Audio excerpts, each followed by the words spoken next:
لله رب العالمين اعوذ باللہ من الشیطان الرجیم بسم اللہ الرحمن الرحیم یا ایہا الناس کلوا مما فی الارض حلالا طیبا ولا تتبعوا خطوات الشیطان انہ لکم عدو مبین۔ یا ایہا الناس، اے لوگو، کلو کھاؤ، مما فی الارض جو کچھ زمین میں ہے، حلالا طیبا جو حلال ہو اور پاک ہو۔ اللہ تعالیٰ نے دوسری جگہ پہ قرآن میں فرمایا مومنین کے بارے میں کہ تمہارا جو رزق ہے وہ حلال ہونا چاہیے، اور حدیث میں آتا ہے اللہ کے رسول صلی اللہ علیہ وسلم فرماتے ہیں حرام سے پلا ہوا گوشت جنت میں نہیں جائے گا۔ ٹھیک ہے، تو اللہ تعالیٰ نے محمد صلی اللہ علیہ وسلم کے اوپر وحی نازل فرمانے کے بعد ہمارے لیے مقرر کر دیا کہ یہ ایسا ایسا رزق تمہارے لیے حلال ہے اور فلاں فلاں رزق تمہارے لیے حرام ہے۔ کوئی دنیا کی طاقت، کوئی فقیہ، کوئی مفسر، کوئی محدث حرام کردہ چیز کو حلال نہیں کر سکتا اور حلال کردہ چیز کو حرام نہیں کر سکتا۔ ٹھیک ہے، حتیٰ کہ آپ جانتے ہیں محمد صلی اللہ علیہ وسلم نے فرمایا کہ میں آج کے بعد شہد کو اپنے اوپر تو اللہ تعالیٰ نے قرآن میں فرمایا لما تحرم ما احل اللہ، کہ جس کو اللہ نے حلال کیا ہے آپ کیوں اس کو حرام کرتے ہیں؟ تو یہ اختیار اللہ کے پاس ہے، اللہ کے سوا کسی اور کے پاس نہیں ہے۔ اور اللہ تعالیٰ نے یہی نبیوں کو حکم دیا تھا، جو مومنوں کو حکم دیا ہے۔ نبیوں کو بھی یہی حکم تھا کہ ان اللہ امر بہ المرسلین، اللہ نے نبیوں کو یہی حکم دیا تھا کہ وہ حلال اور پاک کھائیں، اور یہی مومنوں کو حکم دیا ہے۔ ولا تتبعوا خطوات الشیطان، اور مت پیروی کرو شیطان کے قدموں کی، انہ لکم عدو مبین، بے شک وہ تمہارا کھلا دشمن ہے۔ شیطان کے قدموں کی پیروی کا مطلب کیا ہے کہ وہ تمہیں حرام کی طرف بلائے گا، طرح طرح کے خیالات تمہارے دل میں ڈالے گا، تمہیں جھانسا دے گا کہ یہ حلال ہے، اس میں کوئی حرج نہیں ہے، اس کو کھا لو، لیکن اللہ تعالیٰ فرماتے ہیں کہ تم نے اس سے بچنا ہے۔ ٹھیک ہے، اور محمد صلی اللہ علیہ وسلم نے فرمایا الحلال بین والحرام بین، حلال بھی واضح ہے، حرام بھی واضح ہے، وبینہما مشتبہات، اور اس کے درمیان کچھ ایسی چیزیں ہیں جن کا پتہ نہیں چلتا کہ یہ حلال ہیں یا حرام ہے۔ فمن اتقى الشبہات فقد استبرأ لدینہ وعرضہ، جو ان سے بچ گیا ایسی چیزوں سے جس کا واضح پتہ نہیں ہے کہ وہ حلال ہے یا حرام ہے، تو اس نے اپنا دین بچا لیا۔ فمن وقع فی الشبہات وقع فی الحرام، اور جو ایسی چیزوں میں چلا گیا، داخل ہو گیا جو شبہات ہیں، جن کا پتہ نہیں ہے کہ وہ حلال ہیں یا حرام ہے، تو گویا وہ حرام میں چلا گیا۔ ٹھیک ہے، تو مشتبہات سے بھی بچنا ہمارے لیے ضروری ہے۔ انما یأمرکم، یقیناً وہ حکم دیتا ہے تم کو، کون؟ شیطان، بالسوء، برائی کا، والفحشاء، اور بے حیائی کا۔ شیطان ہمیشہ بندے کو برائی کی طرف، بدکاری کی طرف، ہر اس بات کی طرف بلاتا ہے جو اللہ اور اس کے رسول کے خلاف ہو۔ ٹھیک ہے، وَأَن تَقُولُوا، اور تم کو یہ بھی حکم دیتا ہے کہ تم کہو علی اللہ، اللہ پر، ما لا تعلمون، جو تم نہیں جانتے۔ ٹھیک ہے، اس کا ایک تو مطلب یہ ہے کہ ایسی شیطان تمہیں حکم دیتا ہے کہ ایسی چیزیں جو اللہ نے حرام کر دی ہیں تم ان کے بارے میں کچھ کہو کہ یہ حلال ہے، اور دوسرا یہ بھی مطلب ہے کہ اللہ تعالیٰ کے بارے میں تم ایسی کہاوتیں بولتے رہو، ایسی باتیں بولتے رہو کہ جن کا تمہیں پتہ ہی نہیں ہے۔ ٹھیک ہے، جیسے عام ہمارے معاشرے میں مشہور ہیں لوگ اللہ کے بارے میں پتہ نہیں کیا کیا کچھ کہہ جاتے ہیں، جبکہ ان کے پاس اس کی کوئی دلیل کچھ بھی نہیں ہوتا۔ تو اس لیے جب ہم شریعت کے بارے میں، اللہ تعالیٰ کے بارے میں، اللہ کی ذات کے بارے میں کوئی بھی بات کریں تو وہ احتیاط سے کریں، ہمیں پتہ ہونا چاہیے کہ ہمارے پاس اس کی کوئی دلیل ہے یا نہیں، کیا یہ کرنا گناہ تو نہیں ہے۔ ٹھیک ہے. وَإِذَا قِيلَ لَهُمْ، اور جب کہا جاتا ان کو، اتبعوا، پیروی کرو، ما انزل اللہ، جو اللہ تعالیٰ نے اتارا ہے، قالو، تو وہ جواب دیتے ہیں، بل نتبعوا، بلکہ ہم پیروی کریں گے، ما الفینا علیہ، جس پر پایا ہم نے آباءنا، اپنے آباء و اجداد کو. ٹھیک ہے. دنیا میں کچھ لوگ ایسے ہیں کہ جن سے کہا جاتا ہے کہ تم وہ شریعت مانو جو اللہ نے اتاری ہے. اور اللہ نے کون سی شریعت اتاری ہے؟ قرآن و سنت، جو وحی کے ذریعے محمد صلی اللہ علیہ وسلم پر اتری ہے. تو قرآن میں اللہ فرماتے ہیں جب ان سے کہا جاتا ہے نا کہ اس کی پیروی کرو جو اللہ نے آسمان سے اتاری ہے، تو وہ جواب دیتے ہیں جو مختلف حرام کے اندر پھنسے ہوئے ہیں اور اپنی بنائی ہوئی باتوں کے اندر پھنسے ہوئے ہیں، جن کی عبادات شریعت کے خلاف ہیں، جن کے طریقے شریعت کے خلاف ہیں، تو وہ کیا کہتے ہیں؟ بل نتبعو، ہم تو اس بات کی پیروی کریں گے، ما وجدنا علیہ آباءنا، جو ہمارے آباء و اجداد نے ہمیں سکھایا ہے. تو اس آیت سے یہ ثابت ہوتا ہے کہ اگر ہمارے باپ دادا ہمیں کچھ سکھائیں تو ہمیں چاہیے کہ ہم شریعت کے ساتھ اس کو ملا کے دیکھیں کیا وہ شریعت کے خلاف تو نہیں ہے. اگر شریعت کے خلاف ہے تو پھر ہم اس کو کیا کریں؟ چھوڑ دیں. ٹھیک ہے. قرآن میں اللہ فرماتے ہیں اطیعوا اللہ و اطیعوا الرسول، اللہ اور اس کے رسول کی اطاعت کرو، وَأُولِي الْأَمْرِ مِنْكُمْ، اور جو تم میں سے اولی الامر ہے ان کی اطاعت کرو. اولی الامر سے مراد کیا ہے؟ تمہارے حکمران ہیں، تمہارے امام ہیں، تمہارے والدین ہیں، تمہارے کوئی بھی ہیں. لیکن فَإِن تَنَازَعْتُمْ فِي شَيْءٍ فَرُدُّوهُ إِلَى اللَّهِ، اگر تمہارا کوئی تنازع ہو جائے، کوئی چیز گڑبڑ ہے، تو پھر کدھر آؤ؟ اللہ کی طرف آؤ نا، اللہ اور اس کے رسول کی طرف آؤ.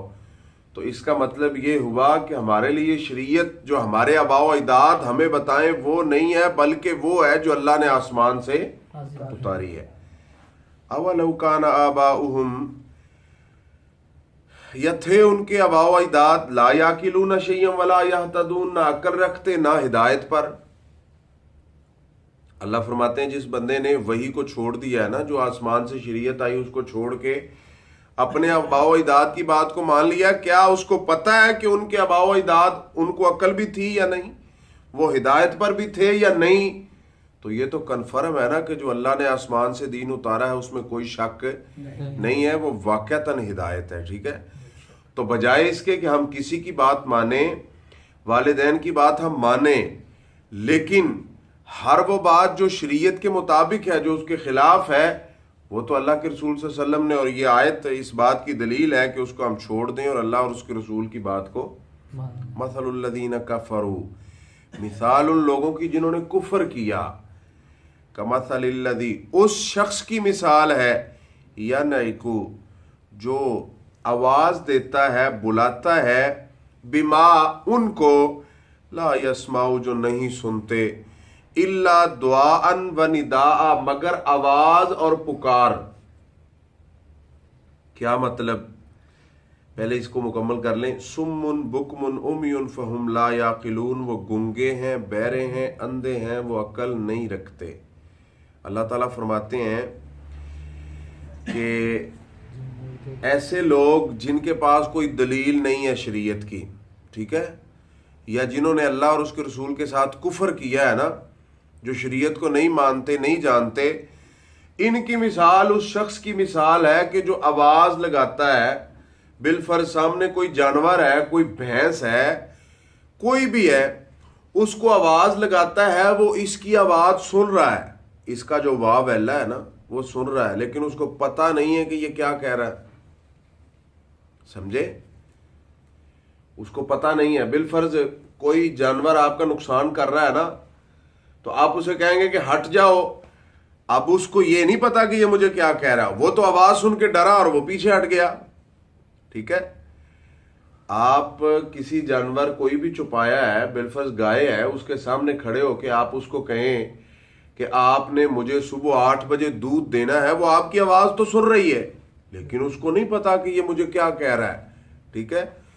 تو اس لیے کیوں اللہ فرماتے ہیں وہ گنگے بہرے اور اندھے ہیں، ان کو کوئی پتہ نہیں۔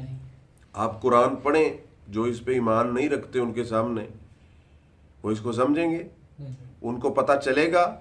کوئی پتہ نہیں ہے ان کو، ٹھیک ہے؟ تو اللہ تعالیٰ فرماتے ہیں کہ جو لوگ ہدایت کے سوا کسی اور کی طرف بلاتے ہیں نا، کسی اور کی پیروی کی طرف، کسی اور دین، کسی اور رستے، کسی اور منہج، کسی اور بندے کی طرف بلاتے ہیں، تو ان کی یہی مثال ہے، ٹھیک ہے؟ لیکن تم نے کس شریعت کو ماننا ہے؟ جو اللہ تعالیٰ نے تمہارے اوپر نازل کی ہے محمد صلی اللہ علیہ وسلم کے ذریعے۔ یا ایھا الذین آمنو، اب یہ مومنوں کے لیے خصوصی خطاب ہے اللہ کا، اے مومنو کلوا من طیباتی، کھاؤ پاکیزہ ما رزقناکم، جو ہم نے تم کو رزق دیا ہے، ٹھیک ہے؟ واشکروا للہ، اور اللہ کا شکر کرو، ان کنتم ایاہ تعبدون، اگر تم ہو خاص اسی کی عبادت کرتے۔ دیکھیں یہ کتنے نقطے کی بات ہے۔ بعض بندے ہوتے ہیں کھاتے اللہ کا اور شکر کسی اور کا کرتے ہیں، کہتے ہیں مجھے فلاں نے دیا، فلاں نے دیا۔ اللہ فرماتے ہیں ما رزقناکم، جو ہم نے تم کو دیا ہے وہ کھاؤ، اور پھر خاص شکر بھی کس کا کرو؟ اللہ ہی کا کرو، چونکہ رزق کون دیتا ہے؟ واللہ یرزق من یشاء بغیر حساب، اللہ جسے چاہے رزق دیتے ہیں، کوئی اور نہیں دے سکتا، ٹھیک ہے؟ انما حرم علیکم المیتۃ والدم ولحم الخنزیر۔ آگے اللہ تعالیٰ فرما رہے ہیں حرمت کے بارے میں کچھ اللہ تعالیٰ بتانا چاہتے ہیں۔ انما حرم علیکم، یقیناً حرام کر دیا ہے تم پر، ٹھیک ہے؟ المیتۃ، کیا؟ حرام، مردار۔ میتہ کسے کہتے ہیں؟ بھینس ہے نا، گائے، یہ ہمارے لیے کیا ہے؟ حلال ہے نا۔ اگر وہ مر جائے تو پھر مردار ہے، جس کو ہم ذبح نہ کر سکیں تو پھر وہ کیا ہے؟ وہ مردار ہے۔ کوئی بھی ایسی چیز مردار ہو، ٹھیک ہے؟ تو یہ مردار ہمارے لیے کیا ہے؟ انما حرم علیکم المیتۃ والدم، خون بھی حرام ہے اور مردار بھی حرام ہے۔ ان دو چیزوں کے بارے میں سنن ابن ماجہ حدیث نمبر 3314 ہے۔ عبداللہ بن عمر رضی اللہ تعالیٰ عنہ فرماتے ہیں ان رسول اللہ صلی اللہ علیہ وسلم قال احلت لکم میتتان، اللہ نے دو مردار تمہارے لیے حلال کیے ہیں۔ یہ تفسیر ہے اس آیت کی۔ اللہ کہتے ہیں تمہارے لیے مردار کیا ہیں؟ حرام ہے۔ سارے مردار تمہارے لیے کیا ہے؟ حرام ہے، اور خون بھی تمہارے لیے کیا ہے؟ حرام۔ آگے محمد صلی اللہ علیہ وسلم اس کی تفسیر فرما رہے ہیں، اس کی تشریح فرما رہے ہیں، کیا؟ احلت لکم میتتان ودمان، تمہارے لیے دو خون بھی حلال ہیں اور دو مردار بھی حلال ہیں، ٹھیک ہے؟ ویسے مطلق طور پہ خون بھی حرام ہے اور مردار بھی حرام ہے، لیکن دو خون اور دو مردار کیا ہیں؟ حلال۔ فاما المیتتان فالحوت والجراد، جو مردار ہیں دو، وہ ایک مچھلی ہے، ٹھیک ہے؟ مچھلی کو تکبیر تو نہیں نہ کرتے، ویسے ہی یہ جائز ہے، ٹھیک ہے؟ کس لیے؟ کیونکہ یہ ہمارے لیے کیا ہے؟ حلال ہے، ٹھیک ہے؟ یہ ویسے ہی ہمارے لیے حلال ہے، بغیر تکبیر کے یہ حلال ہے، ٹھیک ہے؟ اور دوسرا جراد ہے، یہ سعودی عرب میں پایا جاتا ہے۔ ویسے جراد کا معنی ہوتا ہے مکڑی، ٹھیک ہے؟ تو اس کی جسامت لوگ بتاتے ہیں کہ چڑیا جیسی یا اس سے کوئی کمی بیشی ہوگی، ٹھیک ہے؟ تو یہ بھی ہمارے لیے کیا ہے؟ حلال، یہ بھی حلال ہے، ٹھیک ہے؟ اور جو دو خون حلال ہے، اما الدمان فالکبد والطحال، ایک تلی ہے اور ایک جگر ہے۔ یہ جو کلیجی ہم کھاتے ہیں نا، یہ خون ہی ہے نا، اور تلی بھی کیا ہے؟ خون، لیکن وہ اللہ نے ہمارے لیے کیا کیا؟ حلال کیا، ٹھیک ہے؟ تو اوورآل مردار جو ہے وہ ہمارے لیے حرام ہے، خون بھی ہم خون نہیں کھا سکتے، جو بہا ہوا خون ہوتا ہے نا وہ ہمارے لیے حرام ہے، ٹھیک ہے؟ لیکن یہ دو خون اور دو مردار اللہ نے ہمارے لیے کیا کیے؟ حلال۔ اور سنن ابی داؤد حدیث نمبر 83 ہے، قال رسول اللہ صلی اللہ علیہ وسلم، سمندر کے بارے میں آپ سے پوچھا گیا، صحابہ کرام نے پوچھا، اللہ کے رسول فرماتے ہیں هو الطہور ماؤہ والحل میتتہ، کہ اس کا پانی جو ہے وہ تمہارے لیے پاک ہے اور اس کا جو مردار ہے وہ تمہارے لیے، اس کا کیا مطلب ہے؟ کہ سمندر کے جتنے مردار ہیں نا، یعنی ہر وہ چیز، مچھلی کی جتنی اقسام ہے، یا ہر وہ جو سمندر میں پانی میں جو رہتی ہے، پانی کے جب باہر آئے تو وہ مر جاتے. مچھلی کو آپ نکال لینا تو وہ زندہ ہوتی ہے، ٹھیک ہے. تو جب اس کو باہر نکال کے رکھ دیں 10 منٹ کے لیے تو پھر وہ مر جاتے. وہ ختم ہو جاتی ہے، ٹھیک ہے. تو ایسے مچھلی کی بے شمار سینکڑوں کے حساب سے اقسام ہیں، یہ تو اللہ ہی جانتے ہیں، ہم نہیں اس بارے میں کچھ بھی جانتے، ٹھیک ہے.